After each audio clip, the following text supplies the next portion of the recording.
What's up, YouTube?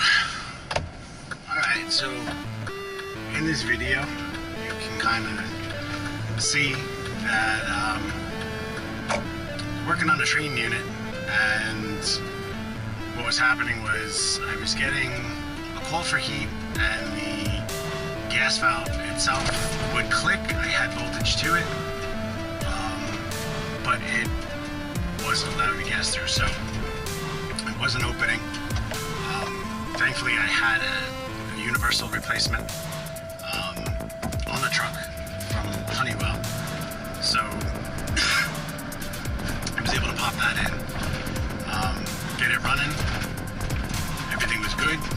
So just a quick simple little video, nothing too crazy, but enjoy what's left of it.